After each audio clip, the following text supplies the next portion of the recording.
নমস্কার ছাত্রছাত্রীরা, সবাই কেমন আছো? সবাই ভালো আছো? হ্যাঁ, আমিও ভালো আছি। তো আমরা ক্লাস শুরু করার আগে যেটা সুমনার কাছ থেকে জানতে চাইবো সেটি হচ্ছে যে গত ক্লাসে আমরা কি পড়েছিলাম, মনে আছে তোমার? গত ক্লাসে আমরা কোষ বিভাজন শুরু করেছিলাম এবং কোষ বিভাজনের বিভিন্ন প্রকারভেদ সম্পর্কে জেনেছিলাম। তো ব্যাকটেরিয়ার কোন ধরনের কোষ বিভাজন দেখা যায়? অ্যামাইটোসিস। Very good. অঙ্কিত বলো যে আমাদের দেহ কোষে কোন ধরনের কোষ বিভাজন দেখা যায়? Very good. মাইটোসিস কোষ বিভাজন দেখা যায় আমাদের দেহ কোষে। রিম্পা বলো যে আমাদের জনন কোষ তৈরি হওয়ার সময় কোন ধরনের কোষ বিভাজন দেখা যায়?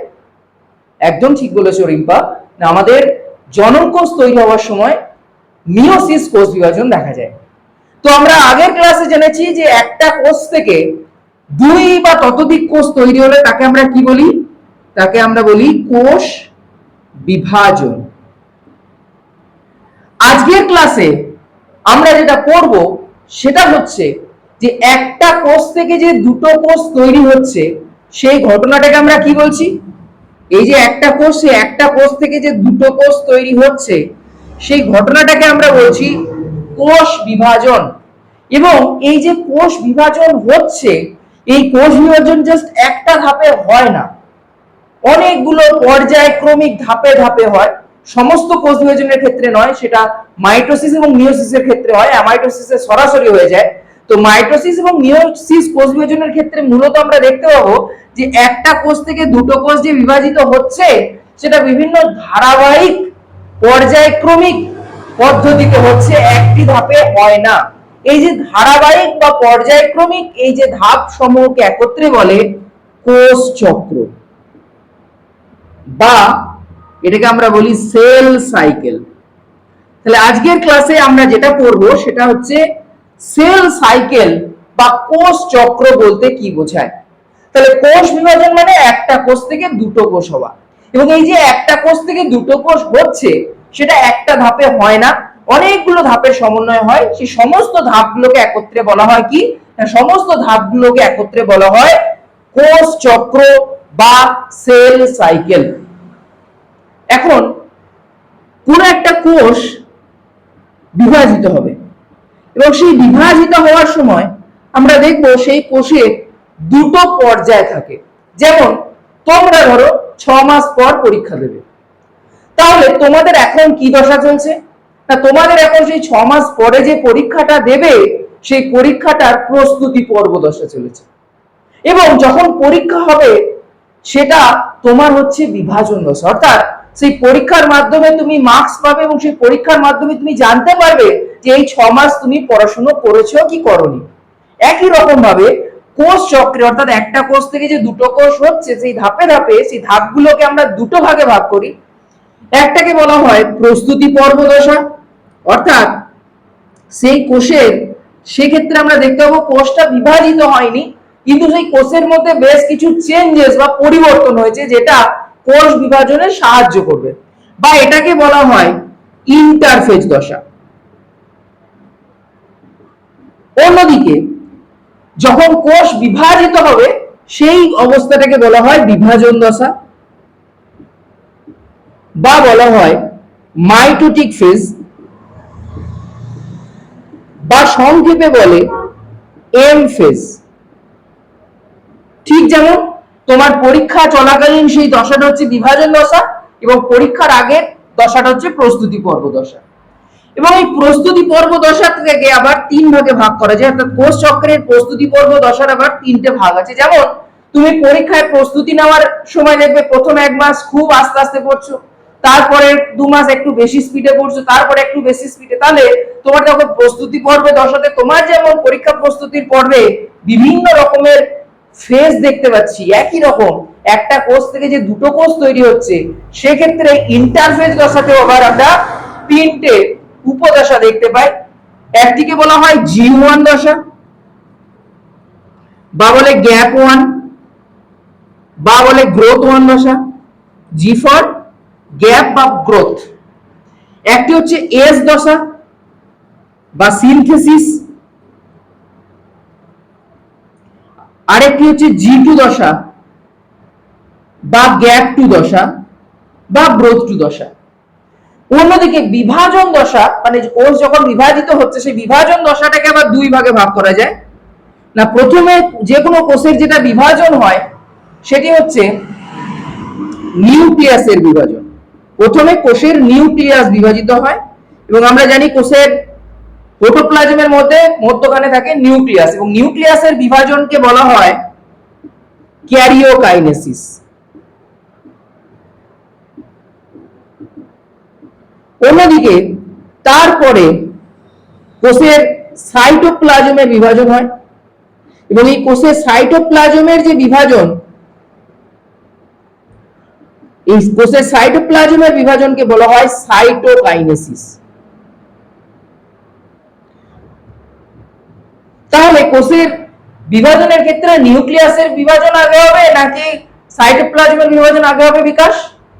অবশ্যই নিউক্লিয়াসের বিভাজন আগে হবে। ভেরি গুড বিকাশ। এখন এই যে পর্যায়ক্রমিক যে দশাগুলো, সেই দশাগুলোর মাধ্যমে আমরা দেখতে পাবো আলটিমেটলি একটা কোষ থেকে দুটো কোষ তৈরি হচ্ছে। কিভাবে হচ্ছে চলো একটু দেখা যাক। মনে করো এটা একটা কোষ এবং এই কোষটা সবার প্রথমে কি হবে না, এই কোষটা আমরা দেখবো ইন্টারফেজ দশায় প্রবেশ করবে। তাহলে প্রথমে হবে কি প্রস্তুতি পর্ব দশা, তারপরে হচ্ছে বিভাজন দশা। তাহলে ইন্টারফেজ দশার ক্ষেত্রে আমরা প্রথমে দেখবো যে সেই কোষটা আকারে একটু বড় হবে এবং আকারে বড় হওয়ার পর আমরা দেখতে পাবো সেই কোষটা আস্তে আস্তে বিভাজনের দিকে যাবে। তা সেই কোষটা যখন প্রথম প্রাথমিক অবস্থায় ছিল সেটা মনে করো G1 দশায় ছিল এবং সেই কোষটা যখন আকারে বড় হবে আস্তে আস্তে দেখবো যে কোষের মধ্যে যে নিউক্লিয়াস, সেই নিউক্লিয়াসের সাথে যে বিভিন্ন কোষীয় অঙ্গাণুগুলো আছে সেই কোষীয় অঙ্গাণুগুলো আমরা দেখতে পাবো এই যে G1 দশা, সেই G1 দশায় আমরা দেখতে পাবো যে বিভাজিত হচ্ছে। অর্থাৎ G1 দশাতে আমরা কি দেখতে পাবো? G1 দশায় দেখতে পাবো যে বিভিন্ন কোষীয় অঙ্গাণু, সেই কোষীয় অঙ্গাণুগুলো দ্বিত্বকরণ হচ্ছে। দ্বিত্বকরণ মানে হচ্ছে সেই কোষীয় অঙ্গাণুগুলোর সংখ্যায় দ্বিগুণ হয়ে যাচ্ছে। মাইটোকন্ড্রিয়া বলো, গলগি বস্তু বলো, কেন দ্বিগুণ হচ্ছে? কারণ এরপর আমরা দেখবো কোষটা যখন বিভাজিত হবে যদি দ্বিগুণ না হয় তাহলে দুটো কোষের সমান হবে? দুটো কোষের সমান সংখ্যায় হবে না, অর্ধেক হয়ে যাবে। তো সেই জন্য আমরা দেখবো G1 দশায় সেখানে কোষের যে কোষীয় অঙ্গাণু সেগুলো দ্বিত্বকরণ হচ্ছে। তার পরবর্তী দশায় আমরা দেখতে পাবো যে সেই কোষটা যে ডিএনএ, কোষের যেটা ডিএনএ, কোষের নিউক্লিয়াসের মধ্যে ডিএনএ আছে, সেই ডিএনএটার আমরা দেখবো দ্বিত্বকরণ হয়। তাহলে এখানে এস বলতে কি? এস বলতে ডিএনএ এর দ্বিত্বকরণ। কেন বলছি? এস ফর কি বললাম? এস ফর হচ্ছে সিনথেসিস। কার সিনথেসিস বা সংশ্লেষ? ডিএনএ। তাহলে কোষ চক্রের প্রাথমিক G1 দশায় আমরা দেখলাম বিভিন্ন কোষীয় অঙ্গাণু দ্বিত্বকরণ হচ্ছে, এস দশায় দেখলাম ডিএনএ দ্বিত্বকরণ হচ্ছে এবং তারপরে আমরা দেখবো যে সেই কোষটা মধ্যে, সেই কোষটা কিন্তু এখনো বিভাজনে যায়নি, সেই কোষটা দেখবো G2 দশায় প্রবেশ করে এবং G2 দশায় এখানে ডিএনএ এর দ্বিত্বকরণের সময় কোনো ত্রুটি আছে কিনা সেগুলো যেমন দেখে, একই সাথে বিভিন্ন প্রোটিন ও উৎসেচক এই দশাতে উৎপন্ন হয় যারা পরবর্তী যে বিভাজন দশা সেই বিভাজন দশায় গিয়ে কাজ করবে। তাহলে পরের যে দশা, সেই পরের দশাটা আমরা কি পড়বো না, পরের দশাটা হচ্ছে এম ফেজ বা বিভাজন দশা। এবং এই বিভাজন দশার শেষে আমরা কি দেখতে পাবো? সেই একটা কোষ থেকে কটা কোষ তৈরি হয়ে যাবে? একটা কোষ থেকে দেখবো দুটো কোষ তৈরি হয়ে যাবে। তাহলে ছিল একটা কোষ, হয়ে যাচ্ছে দুটো কোষ। কোন দশার শেষে? এম ফেজ বা বিভাজন দশার শেষে। এবং এই যে G2 দশার পরে আমরা দেখবো সেই এম ফেজ, সেই এম ফেজের আবার দুটো দশা রয়েছে। একটা হচ্ছে নিউক্লিয়াসের বিভাজন বা যেটাকে আমরা বললাম ক্যারিওকাইনেসিস, সেটা আবার বিভিন্ন ছোট ছোট পর্যায়ে বিভক্ত। কি কি না, একটা হচ্ছে প্রোফেজ, একটি হচ্ছে মেটাফেজ, একটি হচ্ছে অ্যানাফেজ এবং আরেকটি হচ্ছে টেলোফেজ। তাহলে এখানে কি হবে? এখানে দেখবো প্রথমে নিউক্লিয়াসটা বিভাজিত হয়ে যাবে। তাহলে একটা নিউক্লিয়াস ছিল কোষের মধ্যে, এই দশায় টেলোফেজ দশায় গিয়ে দেখতে পাবো এখানে কোষের মধ্যে কটা নিউক্লিয়াস হয়ে গেছে? দুটো নিউক্লিয়াস হয়ে গেছে। এবং তারপরে আমরা দেখবো দুটো নিউক্লিয়াসের মধ্যখানে সাইটোপ্লাজমের বিভাজন হবে। সেটা উদ্ভিদ কোষের ক্ষেত্রে সেটা সেল প্লেট বা কোষপাত গঠনের মাধ্যমে দেখতে পাবো, আর প্রাণী কোষের ক্ষেত্রে সেটা ক্লিভেজ পদ্ধতিতে। এবং এই সাইটোকাইনেসিসের ফলে আমরা দেখতে পাবো একটা কোষ থেকে কটা কোষ তৈরি হয়েছে, দুটো কোষ তৈরি হয়েছে। তাহলে এটাই হচ্ছে কোষ চক্রের বিভিন্ন পর্যায়। তাহলে এখন যদি তোমাকে আমি প্রশ্ন করি যে সুমনা বলো যে কোষ চক্রের কোন দশায় ডিএনএ দ্বিত্বকরণ ঘটে, একদম ঠিক বলেছো সুমনা, সেটি হচ্ছে এস দশা।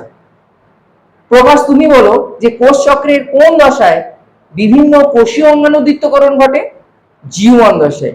Very good. এখন যদি আমি প্রমীলাকে জিজ্ঞেস করি যে কোষ চক্রের কোন দশায় বা কোন দশাকে আমরা বলতে পারি যে সেখানে ডিএনএ এর পরিমাণ দ্বিগুণ হয়ে যায়, এস দশা। এবং এই যে কোষ চক্র এটা ঠিকমতো হচ্ছে কিনা সেটা নিয়ন্ত্রণকারী বেশ কিছু প্রোটিন থাকে, এবং সেই প্রোটিন গুলোকে একত্রে বলে চেক পয়েন্ট। কি বললাম না, কোষ চক্রে বিভিন্ন প্রোটিন থাকে যারা চেক করে যে কোষ চক্র ঠিকমতো হচ্ছে কিনা। যদি দেখে যে কোনো একটা কোষ জি1 দশাতেই কোনো একটা কোষ তার ত্রুটি আছে, তাকে আর এস দশায় না পাঠিয়ে কোষটিকে পাঠিয়ে দেয় জি0 দশায়। এবং এই জি0 দশায় যদি কোনো কোষ অবস্থান করে সে আর বিভাজিত হতে পারবে না। যেমন আমাদের স্নায়ু কোষ, যেমন আমাদের পেশি কোষ, এরা জি0 দশায় থাকে এবং যার ফলে তারা বিভাজিত হতে পারে না। অন্যদিকে ক্যান্সার কোষের ক্ষেত্রে আমরা দেখবো কোন একটা ক্যান্সার কোষ দ্রুত গতিতে বিভাজিত হচ্ছে, অর্থাৎ তার আবার জি0 দশা নেই, যার জন্য তার অনিয়ন্ত্রিত বিভাজন হয়ে থাকে। তাহলে বুঝতে পারলে যে কোষ চক্রের বিভিন্ন চেক পয়েন্ট আছে যারা চেক করে। চেক পয়েন্ট গুলো থাকে কোন কোন অবস্থানে একটু যদি দেখি না, জি1 আর এস দশার মধ্যখানে একটা চেক পয়েন্ট থাকে, তাকে বলে জি1এস চেক পয়েন্ট। অন্যদিকে জি2 আর এম দশার মধ্যখানে একটা চেক পয়েন্ট থাকে যাকে বলে জি2 ও এম চেক পয়েন্ট।